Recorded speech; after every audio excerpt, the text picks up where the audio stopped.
From Chicago streets to the courts beat, Sal Scott Dan on the podcast seat. Bulls breaking news, talking stats and views. Every player, every play, we never lose. Horns over hoops, we're the Bulls troop. From game analysis to fan scoop. What's good, Bulls fans and Horniacs? We have a special episode today. One of our co-hosts, Sal, has decided working is more important than recording a podcast. What a jerk. We got a new guest. TV's Travis is joining us. Hello. How's it going, Travis? It's going well. It's going well. I'm kind of excited to talk. I haven't talked sports with anybody in a while, so it's going to be kind of fun. How you doing, Dan? I'm doing good. Just got off work not too long ago because, unlike Sal, I can do both. This is going to be kind of a different episode. Travis is actually a Pistons fan. Mm-hmm. Bit of a rivalry. I don't know how much raised. of a rivalry it really is anymore, since the Bulls not so much aren't really anymore. a good team and the Pistons have been Yeah. struggling. They're coming back. They're a good They're team coming now, back. but yeah. But I do want to start this episode off with some trivia, some Pistons trivia. There have been 3 former MVPs that have played on the Pistons. Do you guys know who they are? I think one of them was Bob Lanier, I think was an MVP, if I remember It was correctly. not Bob Lanier. It wasn't. Oh, No. Derrick Rose. Derrick Okay, Rose. yeah, Yes. that's right. I forget. I don't know why I forget that. Former MVPs. Isaiah never won an MVP. He was Did he they? was too busy.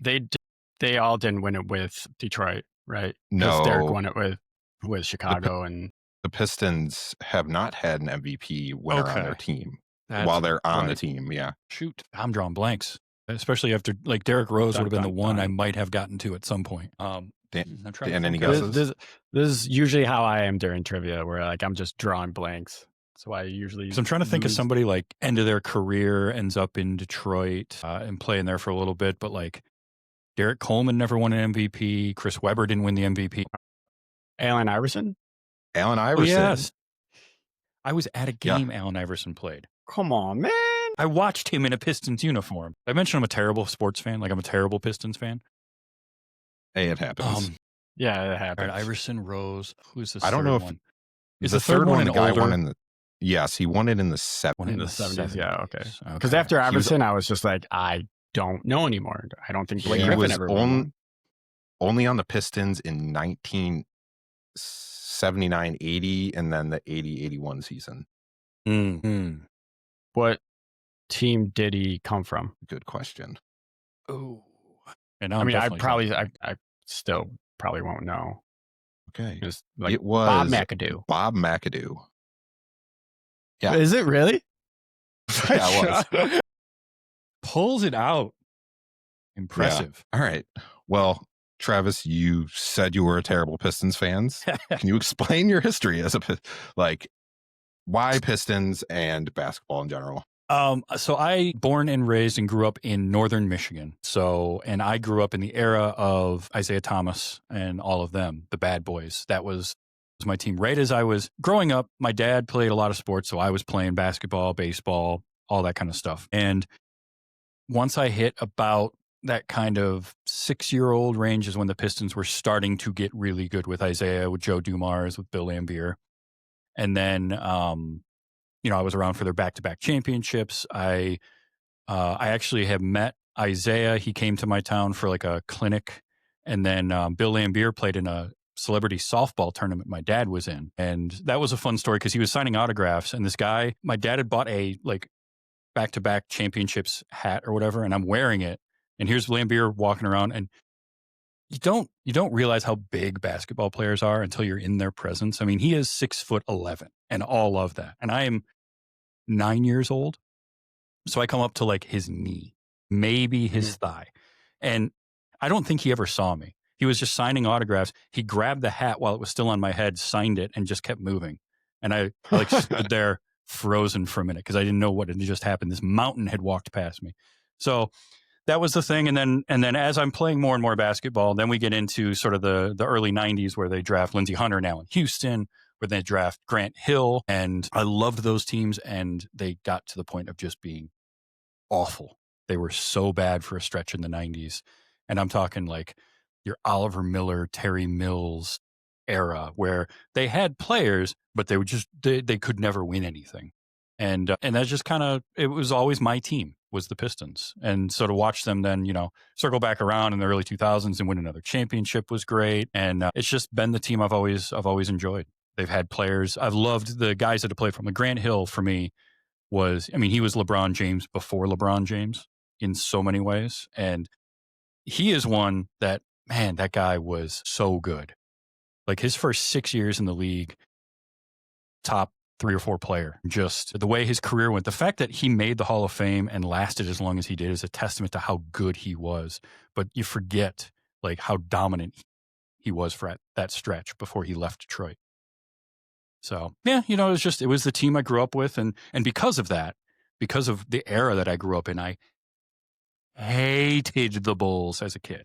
Absolutely hated anything to do with the Bulls. And it was for no other reason than they were the ones that dethroned the Pistons and, ended that whole era. And as I got older and I looked back on it, I started to really appreciate that team and those teams and what they did. But man, when I was a kid, if I saw somebody wearing a Bulls jersey, it was like on sight. I was ready to go. But that softened over the years, and I came to really appreciate those Bulls teams and how good they were. And they were unreal. Yeah, absolutely. I don't blame you for hating the Bulls. Like you said, it was in the late 80s that was the rivalry. It was Jordan was finally coming into his own, and it was the Pistons knocking him out every year. Yep.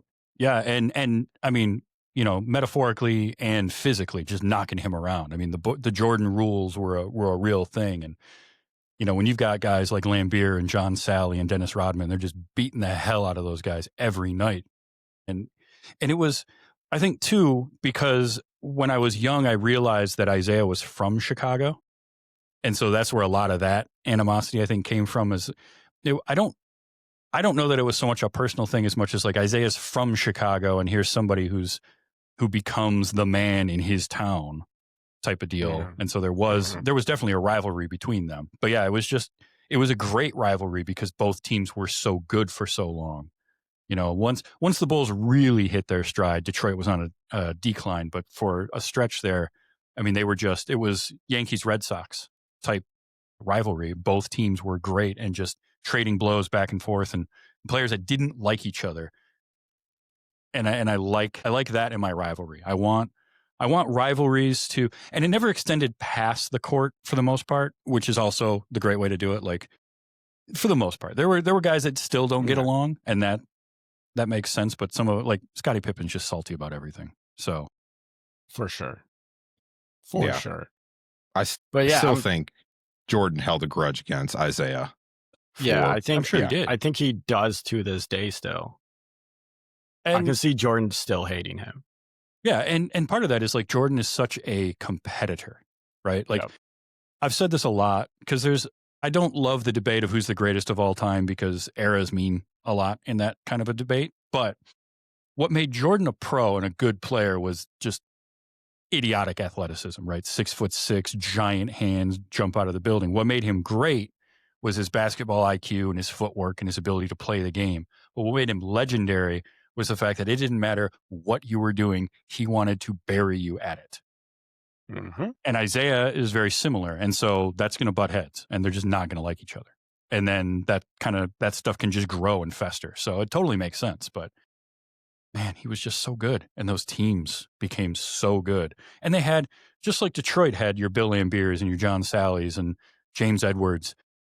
For the longest time, Chicago had Charles Oakley just out there beating people. And then he leaves, but you get Horace Grant, who you don't really, he's 6'10", and he could do anything on the floor. Like they always had these guys that you just couldn't, you couldn't look away from a Pistons and Bulls game because something was going to happen every time. Kind of sucks about the whole Isaiah Thomas. He became a hated person in his hometown. And it kind of seemed like he wasn't like allowed back here, but I'm glad it's kind of changed because I'm pretty sure he became Derrick Rose's mentor for a while. Yeah. In his earlier years. So I'm glad that's kind of healed. Yeah. I mean Isaiah's when Derrick's, Oh, go Go ahead. ahead. I was just going to say, when Derrick said that Isaiah was his GOAT, there was some controversy in the Bulls fan base. Like, how could one of our guys look up to and mentor, Isaiah Thomas, a Detroit Piston? Right. So like the hatred's still kind of there, but I mean, That's I think most Bulls fans have Yeah, logic and time heals all wounds, but yeah, like it's a thing for professional athletes, especially. I think that's like unique to that is Isaiah Thomas grows up in Chicago, but he gets drafted by Detroit. He doesn't have any control over that. He becomes a Piston. So immediately overnight, he becomes an enemy to a lot of people that may not know he grew up in Chicago. Like there's going to be the group that does. But there's going to be a lot of Bulls fans that don't maybe make that connection. And he has no control over that. So now he's a Piston and he makes a career as a Piston, but he's still a Chicago boy at heart. And I like, that's something I've always wondered about, the whole becoming a professional athlete thing is like, you don't have control over that, right? Mike Trout in baseball is an LA Angel, but he's from New Jersey. Derek Jeter was one when I was growing up, he was playing for the Yankees, but he's from Michigan. He grew up and went to school in Michigan. But here he was playing for the Yankees, but that was the team that he liked and ended up with. It's just, that's such a weird thing to me. And then to your point, to then become like hated in your own hometown just has to be really weird. I'm glad that it's softened over time because, I mean, Isaiah is one of the greats, for small guards. And I also hate that term because, again, Isaiah's like 6'1". He's not small. He's just small by the standards of the NBA. Yeah. I have to tell people that all the time. I remember seeing years ago, Chauncey Billups and Ben Wallace were in my town for something, and I happened to be in the same building that they were in, and they walked by, and it's like, you don't realize how big they are because you only ever see them in context of other giants on the floor. Like Chauncey Billups is 6'4", and wide. It's crazy. So Isaiah is one of the greatest guards to play. And Rose kind of reminds me in his game, like a more athletic Isaiah Thomas, which is saying something when you go back and look at like Isaiah Thomas highlights. Yeah. I mean, he has the same mentality as I do, where he just wants to pick you apart and bury you right there on the court, just straight up embarrass you on the court, snatch your soul. Just one of the great what ifs of NBA careers. Yeah. What if Derrick Rose's knees didn't explode? Yeah. Yeah. Yeah, that was some rough times in Chicago. Yeah. Now I'm sad. So Dan and I we really weren't into basketball, kind of too young for the Bulls dynasty. We kind of remember the Jazz series and like the Supersonics, but that's kind of about it. So I learned a lot from Last Dance. Oh, I bet. Same. How did you feel about it? Like as a Pistons fan, seeing that?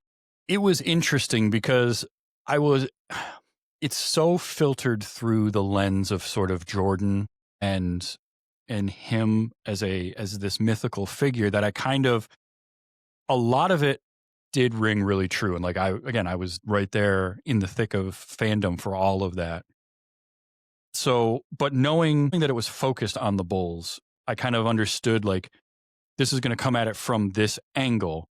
But I loved the documentary because they did talk about a lot of stuff that I didn't know about, and a lot of the like internal conflict that the team would have, or Jordan and was it Jerry Krause and that kind of stuff. Like I knew more about the players than I did any of that kind of stuff, but it was really interesting to see, and it was cool to give some time to some of the other players because the thing with the Bulls team, that dynasty, that 6 championships in 8 years, is that so many people will say, well, it was Jordan and Pippen, right? It was Batman and Robin. It was a whole team. That team was so good. Those two were leading the charge, but they don't win a championship without Steve Kerr hitting a shot, or John Paxson. They don't win without Bill Cartwright. They don't win without Luke Longley, who I feel like is a super underrated guy because they did such a good job of getting the right players to play with Jordan and Pippen. And that is so important to basketball of any sport. Basketball is one where you have to have the right mix of talent. You can't just have the 5 best players, right? The Pistons proved that when they beat the Lakers in 2004. You can't just have the best, most athletic players. I see that all the time when I'm playing like pickup ball. It's the right mix of players. And the Bulls got that. They had Horace Grant wasn't going to go out there and try and score 25 points a game because he didn't need to. But they win 3 championships because they have Horace Grant on that team.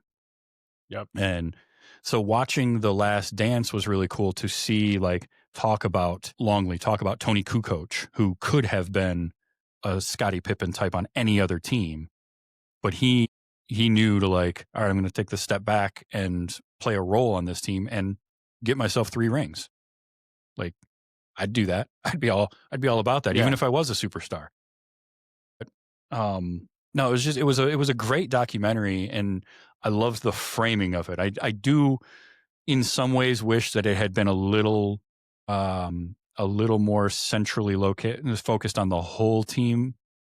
There was a definite Jordan bent to it, but he was part of putting it together. And you're not going to tell that story any other way because you're not going to get his involvement in it without that. And that was the other thing is him. One of my favorite things just in general in life are older athletes or older actors or older professional wrestlers giving interviews after their careers are either on the downside or they've retired.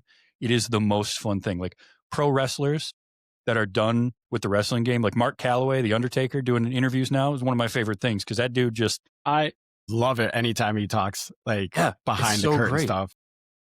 It's like hearing those stories and hearing like pro athletes, basketball players or baseball players just talking about what it was like or telling their stories. It's one of my favorite things. And to get Michael Jordan, who as public a figure as he is, we don't know a lot about him. He's kept his life fairly private for the most part, so he doesn't do a ton of interviews. So to get so much access to him, and all the times he'd be showing him stuff on the iPad, and then him reacting to it, it was great. I really, really liked that. So I kind of understood how they were going to frame it a little bit and make him, the focal point, which he should be. But it was a great documentary, and that team was unreal. I mean, that whole dynasty, and to have it with two different groups too is what's even more impressive. My biggest, I really liked like the first the 2/3 of the documentary because you got to learn about the whole team and like the lead up to it.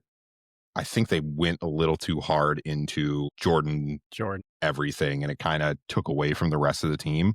But learning a lot of the behind the scenes of what happened was very interesting. And then seeing Rodman's crash out, which I forgot about that for a hot second. Yeah.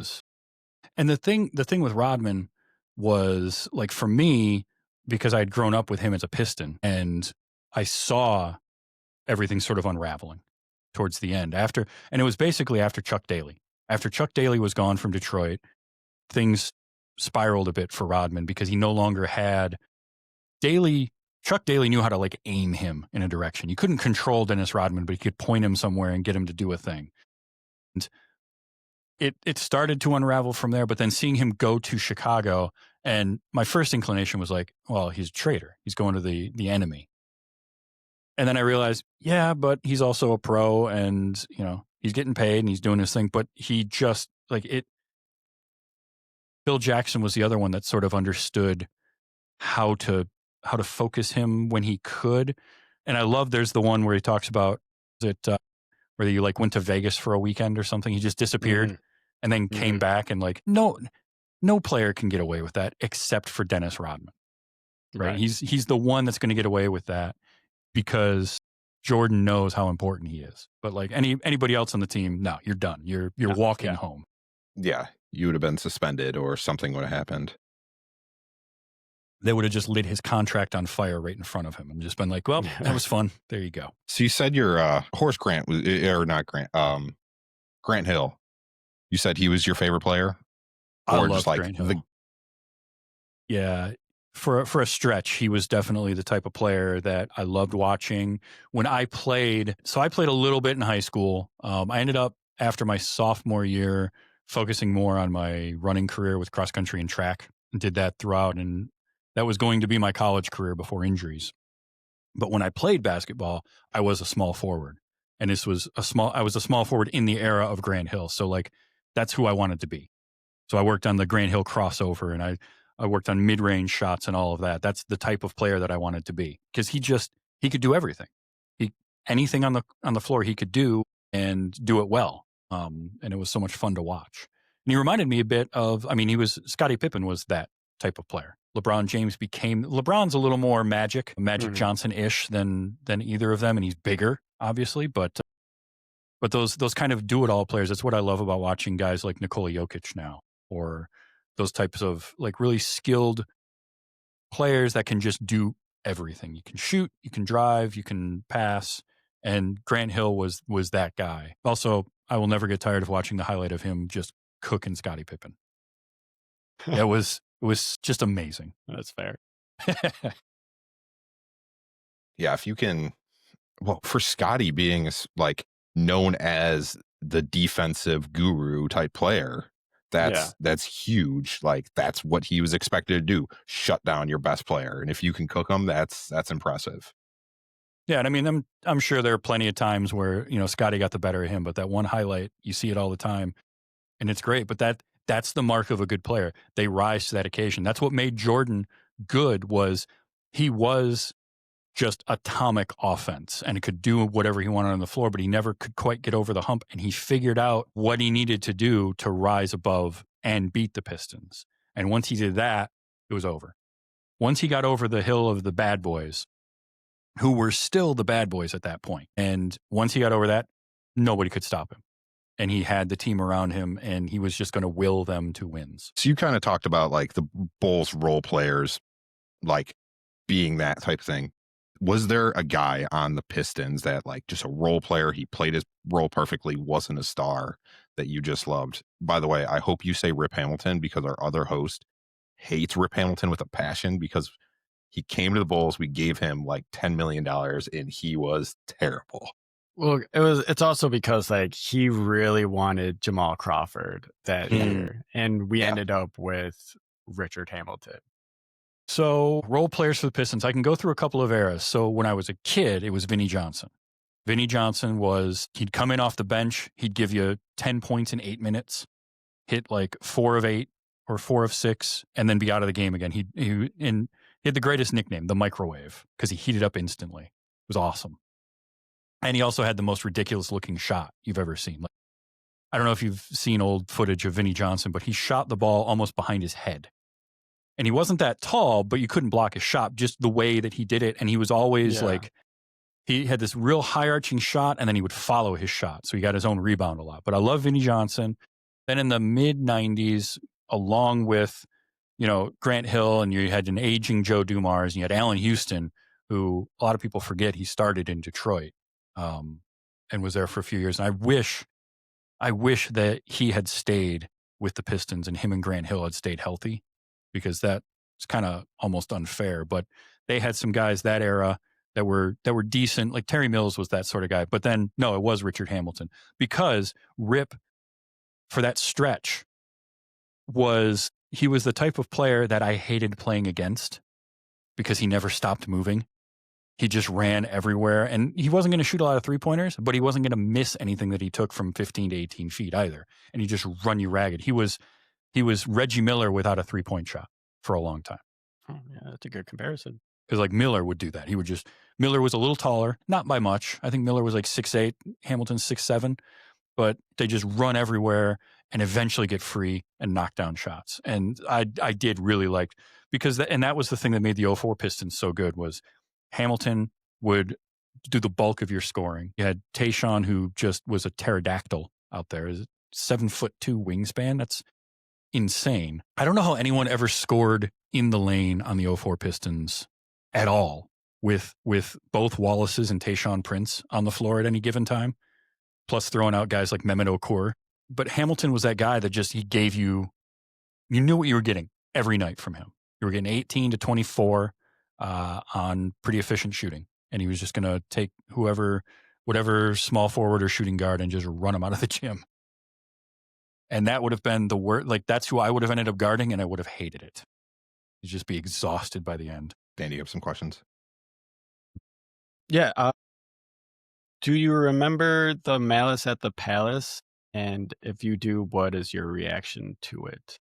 So I do. So at the time, I was working at a Best Buy and I did not watch it live. I didn't see it happen because I can't remember what I was doing that night, but I missed it.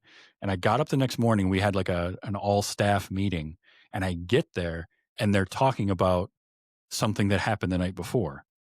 And I was like, what happened? And I started hearing about this brawl that day. When I got done and I went home, I found all the stuff about it. It was nuts. It was just absolutely insane what happened and how much it escalated. And my thought during it was like, number one, because I grew up with the 80s basketball and the bad boys in the early 90s, like that kind of rough play I was used to seeing.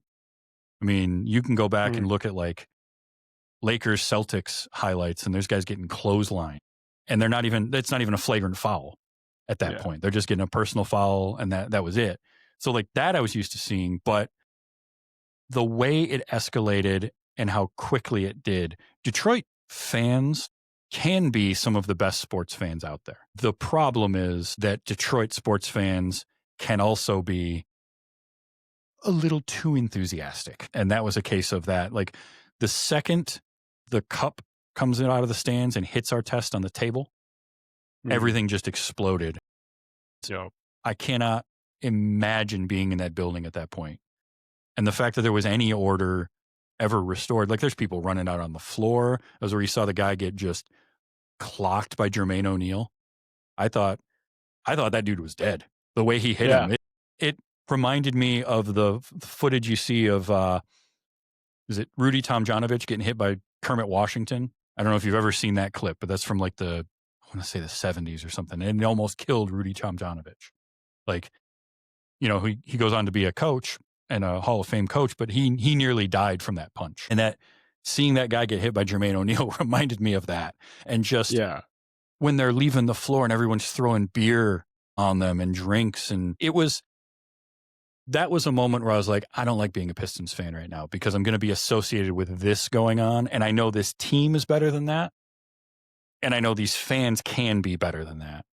But it's that mob mentality hits. And when that sparks, you cannot stop it.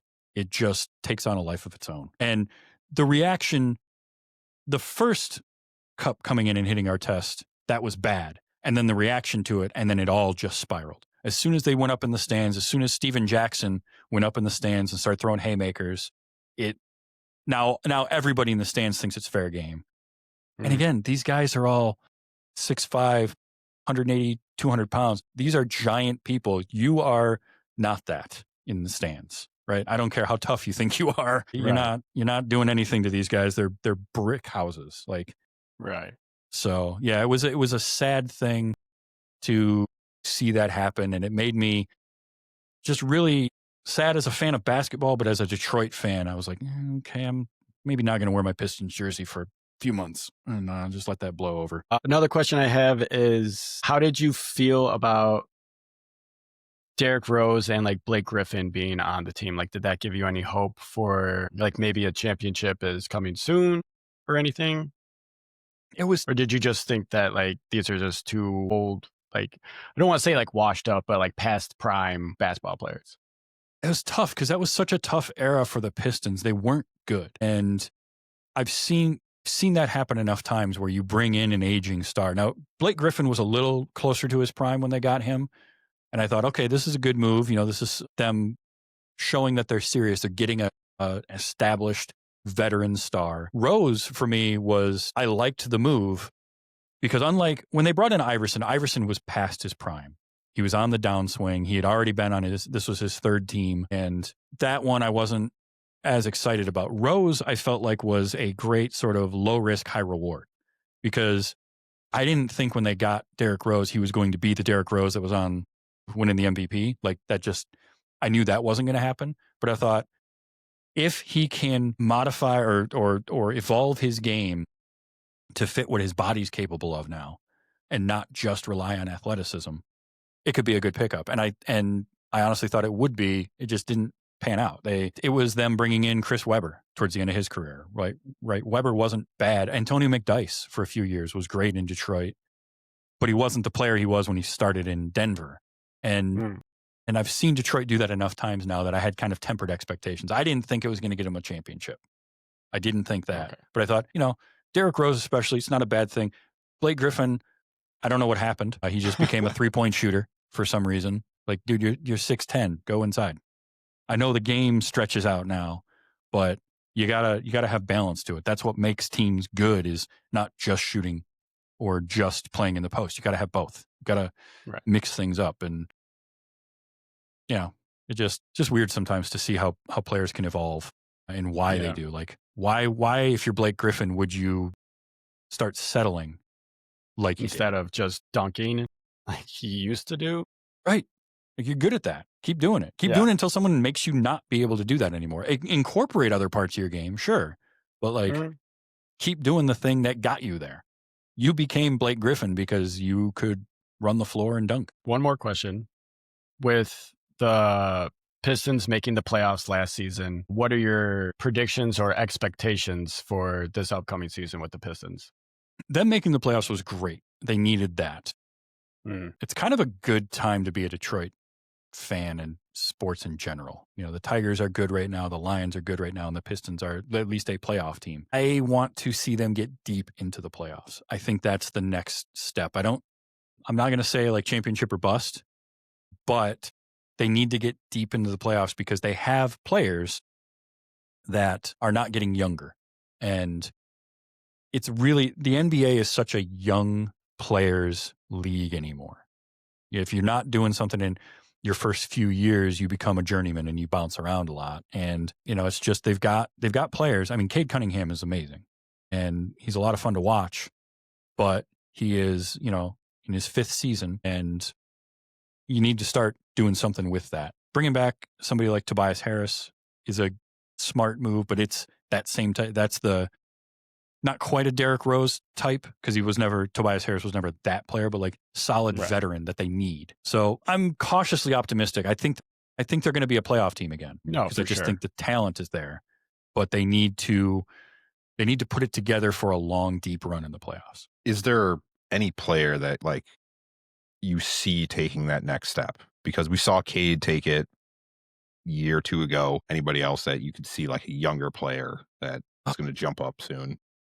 I mean, the younger players they've got, I think what you have with somebody like Isaiah Stewart. You know what he is at this point. You know what a lot of these guys are. But I do think like Jaden Ivey, I think is a real solid player, and I think he's got room to grow. And he's hitting that year 3, year 4, where it's either going to click and come together, or he's just going to be the player that he is. It's sort of Isaiah Stewart hit that plateau. The other one was looking at both the Jalen's or Jaden and Jalen. Jalen Duren, I think, as well, or Duren. I can't remember how names are pronounced. Yeah, the center. Yeah, the big guy. Yeah, kind of the same thing, right? He's in that year 3 and 4, and I think that both of them could be something. But it starts and stops with Cade Cunningham. I mean, he is the engine that drives it, and I think he's got another level to get to. I really do. I think because he's that kind of player and that kind of skill set. It also helps to stay healthy, which availability is the best ability. Yeah. It's the toughest thing to do in the NBA is stay healthy. Again, kind of going back to the 90s Bulls, that's what made them so good. That's what made the bad boys so good when the Pistons were great, was their players were there all the time. Every game for that Bulls dynasty, you had Jordan, you had Pippen, you had Kerr or Paxson or whomever the role players were all the time. Nobody missed time. And that's the biggest thing these days. Yeah, that's one of the biggest things the last like 5 years the Bulls have run into, is they tried to bring all those players in that are the veteran players. They all got hurt. Mm-hmm. And then the deadly mediocrity, just 500 teams for 6 years straight, things like that. And that's sometimes worse than being a bad team, is just being okay, because you never get the chance to have the high draft pick, but you're also not winning and getting into the playoffs. You're just sort of there. And for as bad as the Pistons got at times, those were the worst times, is when they were just floating around that sort of middle of the pack, middle lower of the pack, where you're getting mid-teens draft picks every year. Mm-hmm. And you're never getting that difference maker, that one guy that can do it. Or those two guys. Yeah, we're living it now. It's not fun. Yeah. I feel for you. I've been there. Been there a lot. Yeah. I hate it. It's the worst, because you either want your team to be good or you want them to just be awful so that they can get good. Yep. But it's just middle of the pack for like what, the last 3-4 seasons, I want to say. Yeah, that's Yeah, tough. I think we've been around the same amount of wins for the last like 4 years. It's like one or two off. Yeah. My prediction for next season is the Bulls are going to win 39 to 40 games. That's 1 to 2 more games than they won last year. Yeah. I mean, that's a trend in the right direction, but it's not enough. Right. So Yeah. Because who was their big pickup last year? Was last year when they got Giddy and then they re-signed Yes. him? He's still Yeah. there, right? Okay. Yeah, they we just just re-signed re-signed him. him. Okay. He's one of those players that, as long as he can keep his head in it and avoid off-court stuff, he's a real skilled player. Yeah. Yeah. He definitely stepped it up last year. Yeah. As a Detroit fan, is basketball, like the Pistons, are they your number one, or are you more like a Tigers or Red Wings? It's funny, Lions fan? being Northern Michigan, you'd think hockey would be a big one. And I like the Red Wings. Growing up, they were great. Hockey's never been a huge sport for me because I never played it. For me, number one is the Tigers. Baseball was my sport. Although, interestingly, of the sports, I've played more basketball than anything else. So it's the Tigers, it's the Pistons, and then I like the Red Wings. And the Lions are good right now, but I also have been burned by the Lions so many times that it's hard for me to ever. I said, I think it was when Barry Sanders retired after 10 years. So he retired early. And I think at that time I said, the Lions are not going to win a Super Bowl in my lifetime. There's just no way. They're too, and then they got worse somehow. Like they came in under my expectations for so many years in terms of just the way they were run. So I have a friend who likes to rag. They're a Pittsburgh Steelers fan, and they like to rag on the Lions all the time. I'm like, you can't hurt me. I say worse things about the Lions than you do. But the Pistons are a solid number 2 for me after the Tigers, just because that was the team that I grew up with, and I love playing basketball. There was a period where watching the NBA was a little tough for me because I didn't like the way the game was played. But while there's a lot more spread out in shoot than there used to be, I'm seeing a lot more balance to the game, and it's fun to watch again. And so for me, that's a big thing. Like when I'm watching a game, I want to enjoy it because I've played so much basketball. I understand, at least on a rudimentary level, how to play it. So when I was watching these games and I would see, it just got boring at times. And now it's a really exciting game to play because they're allowed to do things. And it's not just catch and shoot, or it's not just post up. You've got these players that are just unreal athletes and letting them play. So it's a lot of fun to watch. Since you did bring up the Tigers, Justin Verlander, is he? I think he's retiring this year, right? Or he should be retiring shortly. Yeah, if he didn't. He's going to be a Hall of Famer at some point. For sure. Yeah. Do you think he'll go in as a Tiger, or do you think he'll do it because he won championships with the Astros? He would go in as an Astro. And that's a tough one because I want him to go in as a Tiger because that's where he started. That's where he became Justin Verlander, was with the Tigers. He's got, I think, 2 of his 3 no-hitters were with Detroit. And, he helped to bring the Tigers back after they were terrible. So I would like to see him go in as with an Old English D on his cap. I could see him doing Houston because he won there. But my prediction is he would do the Tigers. I think he's really well known. I thought at one point he might come back and do like a farewell tour season with Detroit. I don't think that's going to happen now, but I think he will go in as a Tiger. I just think he's too tied to that franchise for the bulk of his career, even winning with Houston. and then becoming kind of a little bit of a gun for hire, which is what happens with pitchers. I'm hoping he's coming. He does the Tigers. I know at least his mom lives in Michigan still. Yeah, and I think his brother does too. Oh, okay. I know. I think Ben does. I'm not sure, but I would like to see that. I definitely would. Yeah, because he was one that I loved to watch. Yeah, I have some family that lives in the Livonia area, and my aunt does the craft fair circuit. Apparently, Justin Verlander's mom is big on the craft fair circuit, so they talk all the time. Oh, nice. Yeah. Crafty. Yeah, but yeah, I don't have much more. Dan, do you have any more questions or? Yeah, so you mentioned wrestling earlier. Do you watch wrestling? I don't watch a lot these days. And it's mostly just not having back in the time. 90s, did you? I did. Yeah, that was my era. Okay, so I want to ask, how do you feel about Rob Van Dam and Rhino?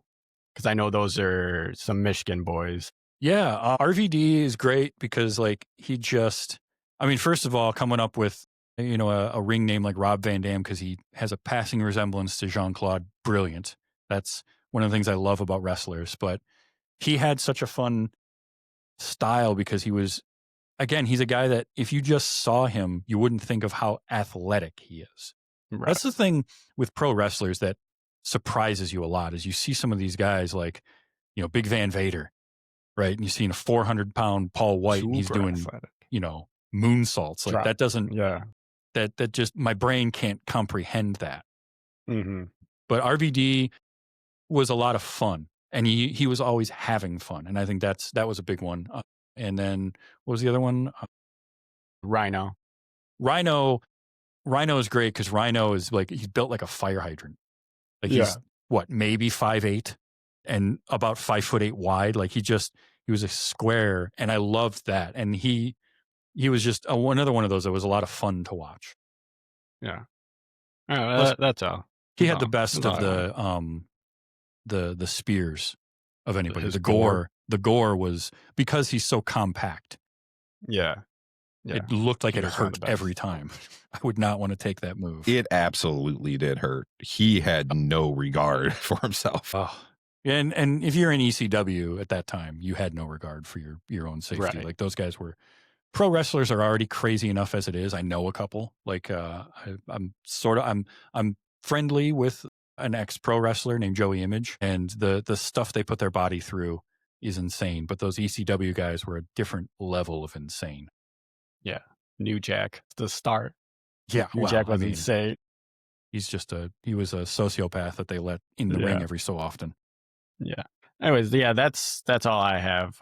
I can't think of any more questions. I was going to ask you about Dennis Rodman, but you pretty much summed that up earlier. Yeah. Once he started carving, putting names and designs into his hair, that was when I was like, okay, this guy's out there where the buses don't run, but he can still play. And that was, if you could point him in a direction, man, nobody got more out of their athletic ability than Dennis Rodman. He was poetry to watch rebound. And that was somebody that I tried to, because I am 6'4" probably a little below that now as I get older. So I was never the tallest guy playing, but I always tried to emulate and do things like Rodman did for rebounding, because that was a skill that I could bring to a basketball floor, was to out rebound and outwork somebody. And that, I think, is a thing that gets lost in all of the silly stuff that Rodman did and all the off the court things. Is on the floor, in between the lines, there are few basketball players that worked harder than him and got more out of what ability they had than Dennis Rodman. Did because I just remembered that he played for the Pistons. Did Drummond remind you of Rodman at all? Andre Drummond? He did a little bit, other than, obviously being a lot bigger. Like Andre Drummond was just huge, but he had that same thing where Andre Drummond, although Drummond reminded me more of like a taller Ben Wallace, where he's going to out rebound, but the same thing. Ben Wallace was a lot like Rodman in that way, where he was undersized. Rodman is not as big as people think in comparison to other basketball players, but Rodman, Wallace, Drummond would outwork you. They would, and they would get those rebounds. And I think of the three, Drummond probably is the most polished offensively. Not that that's a real high bar to clear Right. for those three, but like, yeah, there's some similarities there where he was gonna outthink you. And I think that's the thing that made especially Rodman and Wallace so good, was they could outthink you in terms of where the ball was going to be and positioning. And Drummond had a lot of that too for long stretches. I think the only thing with Drummond was his career he lasted for a while, but it had more of a peak and then drop off. Rodman stayed really good for a really long time. He just eventually became too much of a head case, and they couldn't rein him in anymore. Yeah. Maybe he should have joined ECW. He might have been good there. Well, he did WCW. For how much he did. Yeah, you did. Yeah, for how much he did he? Yeah, he did some pro wrestling. In fact, that was one of the things in The Last Dance they talked about, him going to an WCW event to wrestle one night, like before a playoff game or before a game or something. Really not surprising. All right. Travis Kahn, why don't you tell us about your podcast and where people can find you? Yeah, so I do a podcast called Wait You Haven't Seen, and it's movies. I talk movies with somebody. It's always either mine or my guest's first time watching the movie, and then we talk about it. So the movie can be anything from just a couple weeks ago, we watched Citizen Kane. I had a couple guests on, and I hadn't seen that before, which is one of those things as a cinephile, I always kind of, no, I haven't seen Citizen Kane. And I'm here to tell you, 85-year-old movie looks as good as stuff shot today. It's incredible how good that movie is. But I haven't seen it. If you like film, it's worth watching because so much of what you know about film came from that movie. But I love talking storytelling. Stories are always interesting to me, and that's why I like just talking movies. And another thing that I love is we're always a different person anytime you see a movie. So if it's something that you've seen a lot, you're always different every time you see it, and how that can evolve over time. And maybe how a movie affects you will affect somebody else differently, or you didn't bring your baggage and maybe this person did. That was another one that I was talking to somebody actually when I was at Dragon Con about, like, we shouldn't bring our baggage with us to the movies, but everybody does. And that's going to affect maybe how you see a movie.